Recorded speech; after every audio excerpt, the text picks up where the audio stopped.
the Trevor Jackson Podcast. So as the year coming to a close, we're going to do a tradition that we normally do since I've created the podcast. The top 5 albums of 2024. I was about to do a 10 this year, but I said, man, let me keep it to what I'm known for, what we traditionally do, because it's short, it's sweet, and it's straight to the point, though. But before I get into the 5, I want to give my honorable mentions, though, real talk, because people say that this year had been like lackluster in hip hop, but I kind of disagree. It's just not what we used to. It's a lot of new artists. It's a lot of artists that's making a comeback. It's different. It's not no ageism. You don't got to be young to be hot.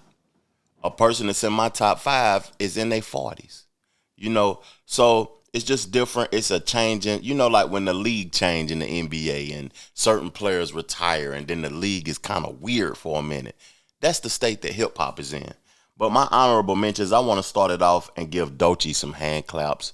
That was a phenomenal project that she released, but she titled it a mixtape, and it was great rapping on her, great production. It was a great project from the young lady. She came out piping hot with the music. But to me, it wasn't no hits on her. That's the only thing that kept that album at the top 5. I couldn't identify with any hit records on her. For me, the album got to have a hit record. At least one hit, a smash hit. So I want to salute to the old school, man, because him being on Mass Appeal with Nas or whatever, Ghostface Killer, he did a phenomenal job with his album. Ghostface Killer, man, a phenomenal job, a great rapper. I want to give Gunna some props too, but I think that Gunna came back too fast, man. It's like he's trying to get out of some sort of deal or something. He did good with his music, though, but it was not enough versatility for me, but it was a great album. It would have made it into my top 10. Doechii would have made it into my top 10. Ye and Ty Dolla $ign. That first Vultures was fire. It was fire, but it didn't make it into my top 5. It would have made it in my top 10 also, but I don't know. Ye, he's in a different space now because he don't have the major label backing. But I salute Ye for having a number 1 record on an independent album. He's doing his thing independently, and he got a number 1 record on there, and that is worthy to be celebrated, because I don't know if that has ever been done before. Educate me in the comment section, y'all, man. And before we get into this, I'm going to keep going my honorable mentions, but before we get into this, in the comment section, please let me know the 5 albums y'all listen to the most. That's your top 5. Not what you think is the top 5, but it's your top 5. What you was listening to, what you was bumping. So I can go have something to listen to, man, that I may not be turned on to. So the last person, well, I got 2 more honorable mentions, then I'm going to get on into it, though. I want to give 21 Savage some props because that was a fire album to me. He just released it so early in the year that it didn't stand the test of time. He toured off of it. He did his thing. He made, it was number 1. He made his money. American, I even forgot the title. It's American Dream or something like that.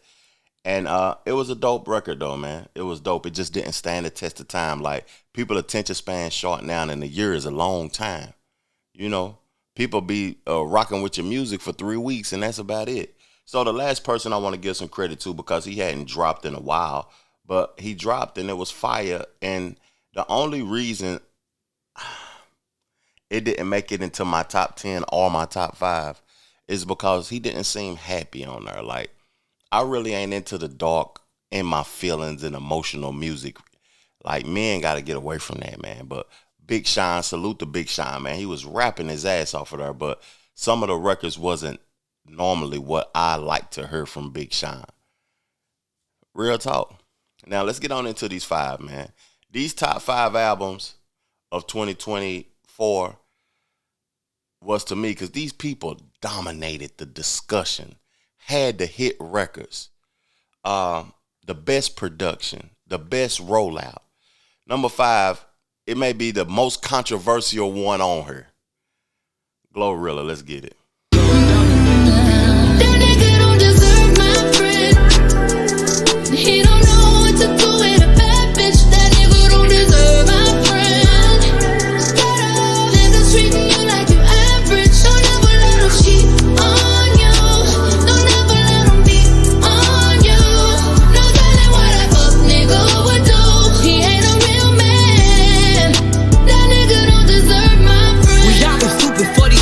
once upon a time. Them red flags be looking green, we get colorblind. But it's certain shit that you don't do and you can't cross them lines. It ain't my business, but I'm tired of you keep calling crime. See, I'm your friend and bitch, I love you, I'ma keep it real. You gotta know your worth, cause these niggas be cheap as hell. And you'll get took about the game if you don't keep it playing.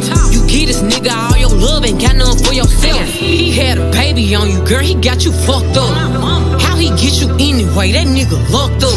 You keep on putting up with all this shit, you need to flush. You love this nigga dirty draws, but bitch, I hate his guts. Deserve my friend.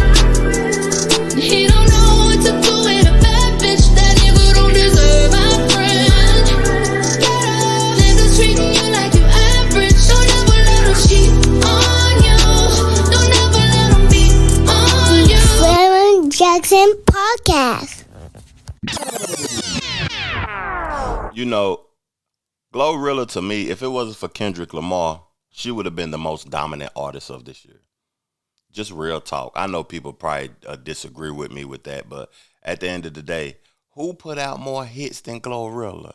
Yeah, ho. Yeah, I said, yeah, ho. That's what I'm used to from Gangsta Boo. But yeah, Glow. And the song she did with Cardi B, Tomorrow, and just the song she's got with Megan Thee Stallion, the song she got by herself. She created a lane for herself that I think a lot of other women ain't on. A lot of women selling more sex than she is. And Glorilla, to me, she put on for Tennessee. No disrespect to Gangsta Boo, Little Chat, other female artists for Tennessee, though, but Glorilla took off and she did her thing and she's authentically herself. And I salute that, man. And she deserved a position in this top 5 with this album because it was unexpected to me for her to create a cohesive body of work. And that's what she did with that album, man. For real. Salute to Big Glow, man. Now, going on in this podcast, I want to say I'm playing music on this episode. So, man, if you could hit the like button, share the show for me, you know what I mean, so the show can get into the algorithm, I would highly appreciate that, though, man. But let's get into the number 4 album of my perspective of 2024. Let's go. Be very, very quiet. I'm hunting rabbits.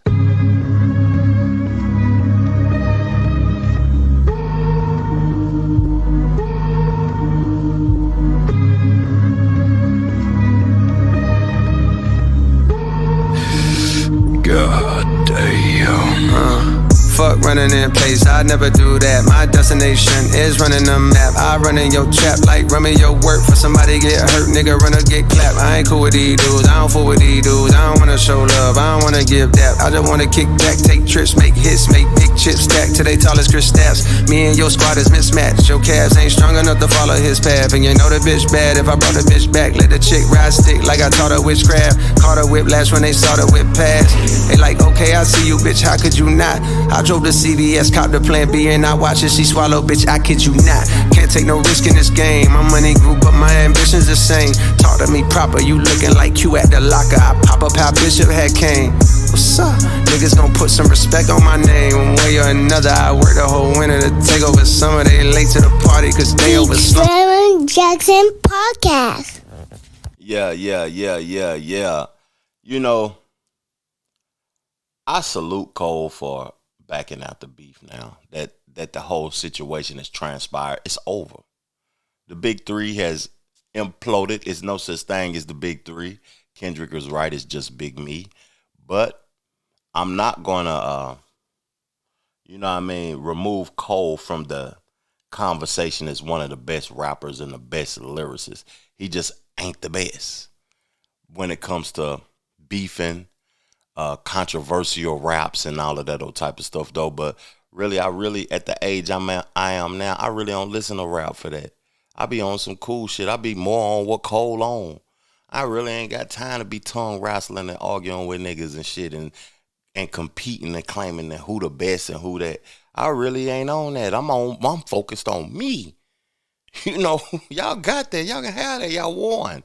But no disrespect to Kendrick. I ain't saying that it was a bad thing or whatever. Kendrick handled his business. He stood on business, and I can appreciate that. But I really more on some cold shit, and this album could have been number 1, but he took that that song off, man. That the song where he was going at Kendrick, and you know, I really don't trust people that it's topsy turvy. They go back on their word. But this album, the intro song "Pricey" with Young Dro and Gucci Man, Crocodile Tears, Ready 2024 with Cameron, Hunting Wabbits.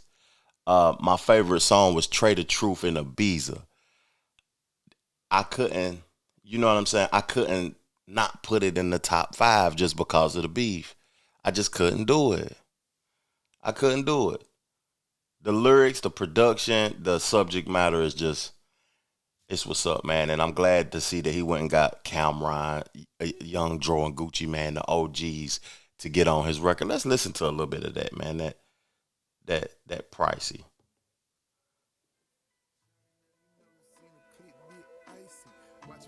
With Young Dro and Gucci. But this shit get pricey. Nigga, you can try, but this shit get pricey. Nigga, you can try, but this shit get pricey. Nigga, you can try, but this shit get pricey. Nigga, you can try, but this shit.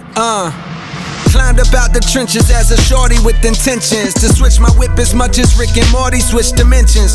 Never really known for dressing gaudy, bitch, cause listen, where I'm from the bullets feed the ones that's starving for attention. She said he hella smart, I would've swore he went to Princeton. Not quite, but it's the school of life that taught me death prevention. That's why I barely panic when the hammers they be blamming. No mechanics, but they snuck inside the party with the wrenches. I think fast, cause niggas that be tardy get detention. Your soul looking down over your body in suspension. The critics, they be on me, but they all be disingenuous. Bitch, I came around addiction, see like 40 interventions. Your shit ain't adding up, no, you a phony. Check your image, rapping tough, but all them niggas in your audience is bitches. And white boys mostly, niggas know a verse from Kobe like a signed Michael Jordan, rookie card in mint condition. I ain't gonna play too much more of that, man. We know what type of time it was. I just wish that boy wouldn't have backed out the beef and took the attention off of him, because you know, as I listen to lyricists' albums, it's a lot of albums that dropped this year from lyricists. Not no people that's just focused on radio play and focused on making the moment hit, but lyricists.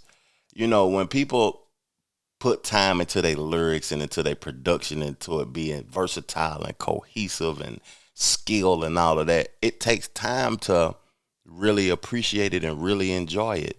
And now the attention span is so short, people really don't even want to have time to, you know what I mean, dive deep into your album and get very appreciative of it. But let's get into number 3, man. Real talk.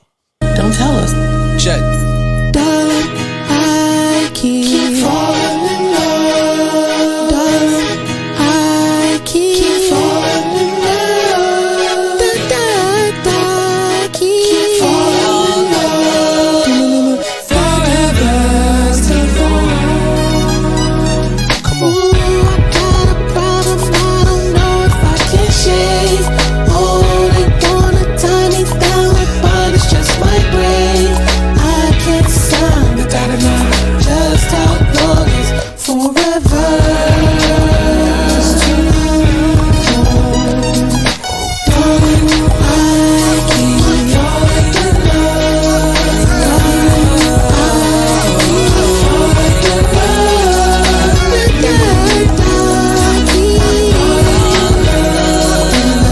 falling in love. Check it, yeah. I drive my Beamer in the summer when I'm ready to drift. La Ferrari handle better and it's pretty as shit. Feel safe in the road, big boy when I drive. Love them all for different reasons at the same damn time. Aaron Jackson Podcast.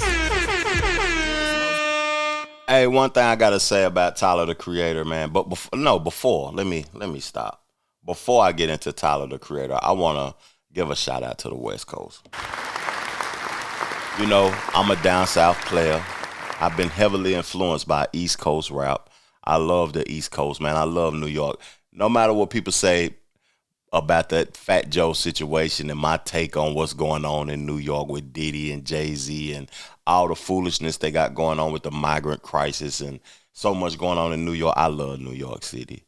I love the culture. I love hip-hop. But the West Coast dominated 2024. No cap. They dominated 2024 when it came to the music, man. And if you disagree, man, I don't know, you might just be hating or something, or you might not be an objective person that look at things like how I do. Like, I may be from the South, man, but I'm from Earth first. You know, I can go anywhere I want to go on this planet. I can travel. I can live life. I can be me. You know what I'm saying?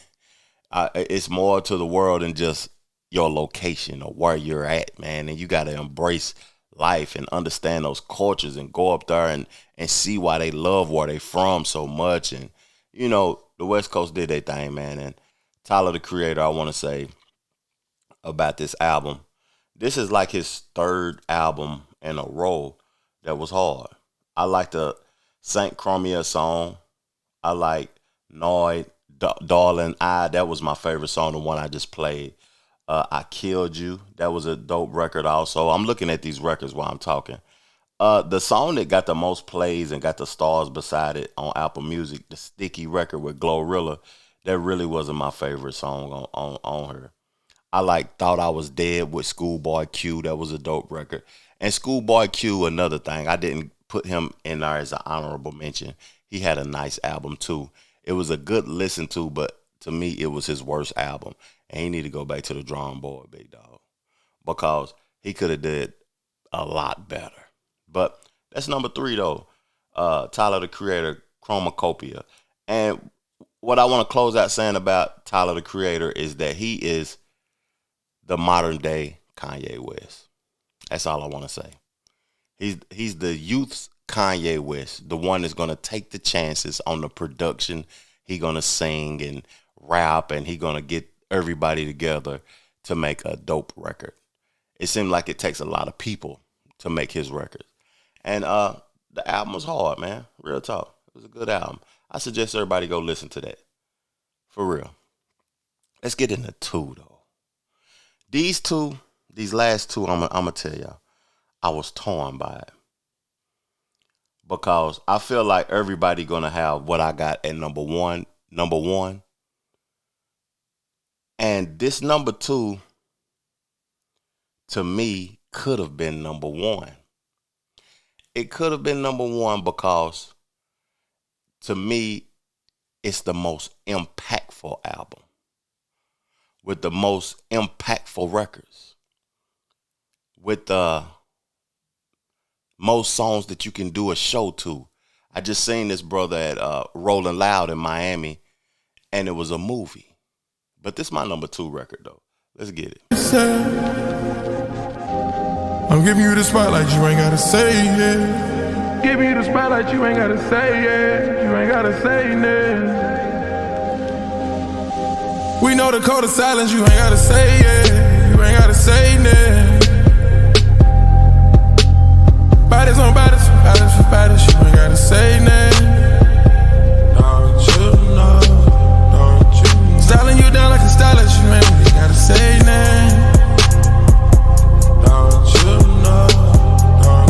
Tell me keep going, don't stop it, you ain't gotta say nothing. Don't you know, don't you know. Realest nigga ever hit it, you ain't gotta say nothing. Don't you know. I can tell you fuck with me just because how you fuck on me, you ain't gotta say nothing. Don't you. The Trevor Jackson Podcast. 3 number 1 albums in 1 year. Salute the Future. 3 number 1 albums. Also, I liked how We Don't Trust You started off the year and started off his run. And it had the beef songs on there. It had the song with Kendrick on there that started everything off this spring. And it was a fire record, man. It was a fire album. It's just that I like We Still Don't Trust You more because it was melodic. It had more actual songs on there, like real songs. It wasn't as aggressive and as angry and as geared towards the Drake stuff and all of that. But another thing, Metro Boomin solidified himself as producer of the year on those 3 albums because I reviewed Mixtape Pluto on her, and I gave it a kind of a bad review because he was talking about the devil and demonic stuff on her. But I went back and listened to it, and I love a couple of records on there, The South of France, and it's just a couple of records on there. But Future had a hell of a year, man, and We Still Don't Trust You. It could have been number one, like I said before I played it, but I'm going to put it at number 2 for reasons I'm going to tell y'all why this is my number 1.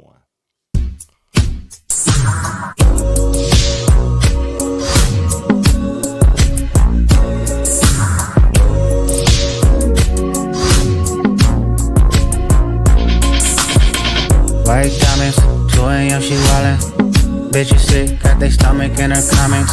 What school you went to? Gardena Compton. Westchester, King True, till we function. Little nigga, but that dog gave me that some pup. On my kids, I sock you niggas up. Have you ever took a fade and ran 3 more back to back? Oh, you haven't? Then shut the fuck up and keep it rap. Bitch, I'm from the land. Don't say you hate LA when you don't travel past the 10. Am I tripping? Yes, I am. Meditate over some money. I see Franklin, I find Van. Bitch, I'm from the land. Don't say you hate LA, but live in LA and pretend. My neck on Tarantino, Alejandro Spike Lee. Just know you took the scenic route if you stand by me, stupid. So fly in this bitch. 50 on me, don't die trying and shit. Arm up and down when I slide in this bitch. Beamers and the jets outside in this bitch. West side, get the money, yeah, that's for sure. Streets don't love you, better respect the code. Beach Jackson Podcast.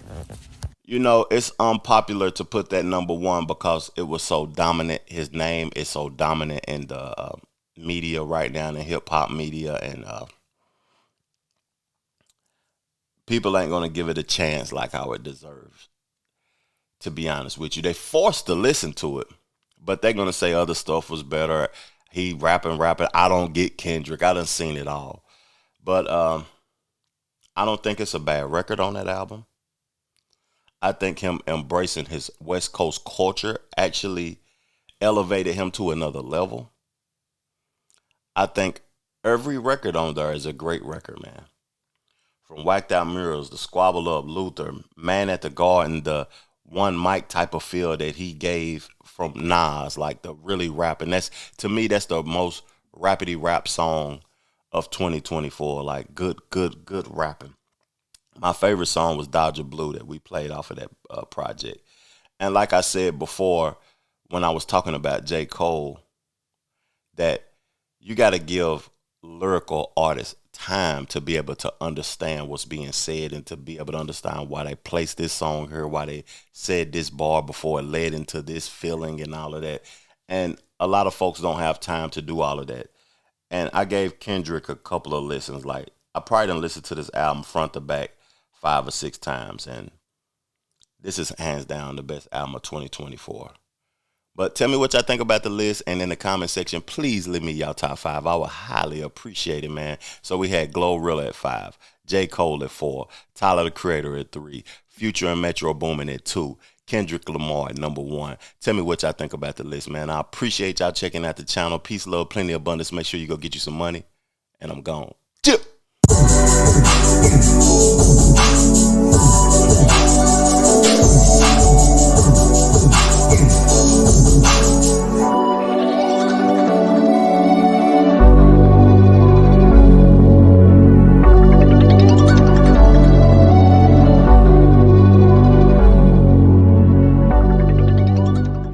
Doechii and Jackson Podcast.